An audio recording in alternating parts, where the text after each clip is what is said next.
Növbəti sujetimizin qəhrəmanı Nadir Şah Əfşar olacaq. Sözün əsl mənasında qəhrəman, tarixin yetişdirdiyi nadir sərkərdələrdən biri. Öz adını haqqı ilə doğruldan dövlətçilik tariximizin görkəmli nümayəndəsi. İnsan ömrünə sığışdırılması mümkün görünməyən qədər 1160 dəfə hünər meydanına, döyüş meydanına çıxan Fatih. Azərbaycanın ən seçilən sərkərdələrindən biri.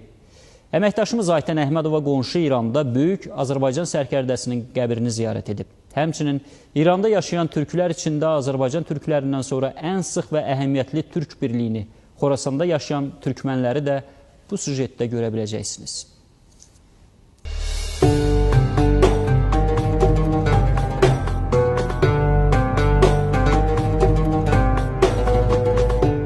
Nadir Şah Əfşar tarixin yetişdirdiyi nadir sərkərdələrdən biri. Öz adını haqqı ilə doğruldan dövlətçilik tariximizin görkəmli nümayəndəsi. İnsan ömrünə sığdırılması mümkün görünməyən qədər 1160 dəfə hünər meydanına, döyüş meydanına çıxan Fatih. Azərbaycanın ən seçilən şəxsiyyətlərindən biri və bəzi tarixçilərin fikrincə İslamdan sonraki dövrün ən şanlı sərkərdəsi.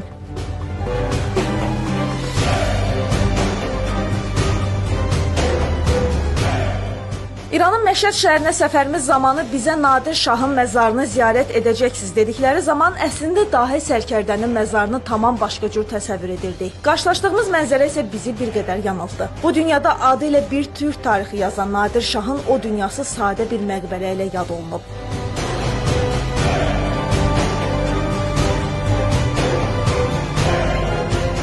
Naumidliyimizin səbəbi var. Səfər zamanı ziyarət etdiyimiz şair Firdovsinin məqbərəsi bir əfşarla müqayisədə daha əzəmətli görünürdü. Belə çıxır ki, türk-fars çəkişməsi o dünyanı da əhatə edir. Firdovsi ömrü boyu əsərlərində türklərə olan nifrətini bildirdiyi üçün ola bilər ki, indi o daha çox sevilir və hörmət edilir. Firdovsinin nifrəti və bu nifrətinin fonu qarşısında Əfşar Nadirinin məqbərəsi kiçildilərək Fars amilinin kölgəsində buraxılıb. Amma bu onu deməyə əsas vermir ki, biz Nadir Şahı yaddan çıxarmalıyıq, yaxud da kiçik məqbərədə uyuduğundan onu ziyarət etməli deyilik.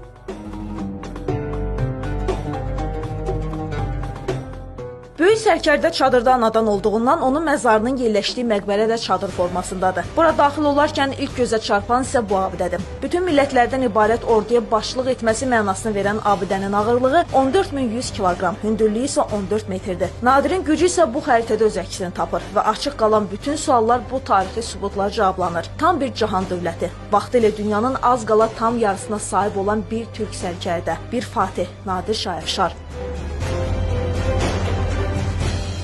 Nadir Şahı canlandıran bu xalça isə son Qacar Şahının dövründən qalan xalçadır. Şahın adına toxunan bu Təbriz xalçasının ətrafında onun sevdiyi Şahnamədən yazılan misralar var. Mən öz ürəyimi qolumun gücü ilə işlədirəm. Bunları birləşdirərək döyüşdə bütün dünyadakı düşmənlərimi sıxıb üstünlük qazanıram. Mən ki bu işləri gördüm, sonra görərsiniz başucalıq kimə yaraşır. Sonra bəlli olar ki, bu döyüşdə kim qalib gəldi, kimi isə bu dünya alçaq etdim. Əslində belə də oldu. Dehliyə qədər uzanıb gedən Əfşarlar sülaləsi tarixdə Nadir Şahın hesabına böyük bir iz buraxa bildi. 1160 dəfə döyüş meydanına çıxan və hərbidə əldə etdiyi nailiyyətlərinə görə bəzi tarixçilər onu Şərqin Napoleonu və 2-ci Makedoniyalı İskəndəri kimi ləqəblər veriblər. Ərdəbilin tutulması şərəfinə Osmanlıda atəşfəşanlıq edirdilər. Bakının tutulması şərəfinə isə Peterburqda. Nadir o atəşfəşanlıq onların gözündə qoydu. Və çox qısa bir sürədə 1727-ci ildən 1735-ci ilə qədər bu iki qüdrətli imperiyanı nəinki Azərbaycan ərazisindən sildi, eyni zamanda başqa bir imperiyanın, başqa bir türk dövlət ərazisinə, yəni Böyük Moğol ərazisinə, ingilislərin gəlişinin qarşısını aldı. Və həmin Nadir Azərbaycana məxsus Xorasanın ən böyük türklərindən biridir. Amma Nadir Şah dünyanın tam yarısına sahib olmaqla bir türk tarixi yazmadı. Bir-bir ərazilərinə qatdığı torpaqlarda o eyni zamanda öz gücünü buraya köçürdüyü türklər vasitəsilə möhkəmləndirə bildi. İranda yaşayan türklər içində Azərbaycan türklərindən sonra ən sıx və əhəmiyyətli türk birliyini Xorasanda yaşayan türkmənlər təşkil edir. Türkistanın davamı olan Xorasan əsrlərdir türk birliklərinin vətəni olub. Xorasanın öz tarixinə gedəndə məlum olur ki, əslində Xorasan gün çıxan yer deməkdir. Və türklər də daima günəşin ardınca gedən bir xalq olublar. Və Xorasanın bizim tariximizdə tutduğu yer çox böyük önəmlidir. Ən azından ona görə ki, mən tam məsuliyyətlə deyə bilərəm ki, ən böyük Azərbaycan dövlətlərindən biri olan Böyük Səlcuq imperatorunun yaranmasının nüvəsidir bu. Ülke dağlar başı nar demək olmaz, nar demək olmaz. Xorasan türkləri görünüşü, danışığı, hətta əlində olan sazı belə onların bir türk olduğunu sübut edir. Olmaz, gələnə o gedənə can demək olmaz, can demək olmaz. Nişabur, Xorasan, kullən o Şimal, Xorasan, Rəzəvin hamısı Türk'tür.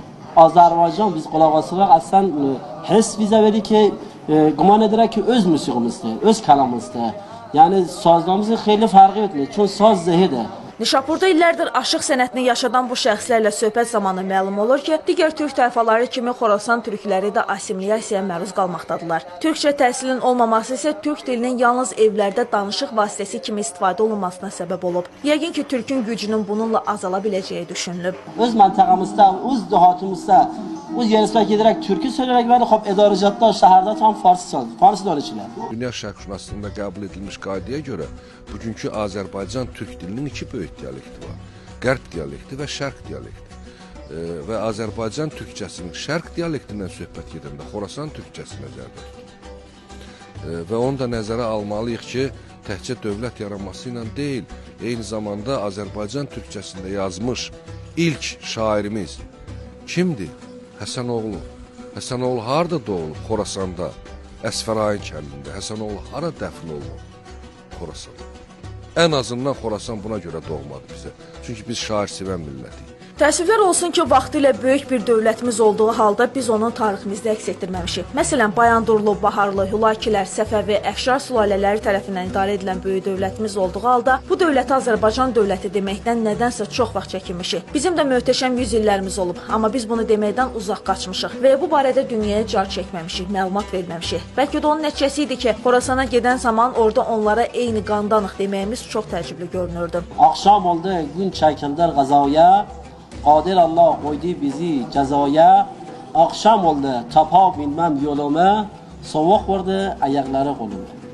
Tapa bilmirəm yolumu, bir olmaqdan, Turan olmaqdan bir qədər uzaqlaşan türklərin indiki taleyi üçün deyilib sanki bu söz. Ömür boyu sərhəd tanımayan türklər üçün bəlkə də ən gözəl söylənilən bayatıdır bu. Düzdür, dilimizdə dəyişikliklər olsa da türklər dünyanın hər yerində var və olacaqdır. Əsas odur ki, öz tariximizi unutmayaq və unutturmağa qoymayaq. Tanrı türkə yar olsun, Turan ellər var olsun. Bu türklərin devizidir. Tanrı türkə yardır, yetər ki biz türk elləri bir-birinə yaxınlaşdıraq. Aytən Əhmədova, İlkin Mehdiyev, həftə sonu üçün.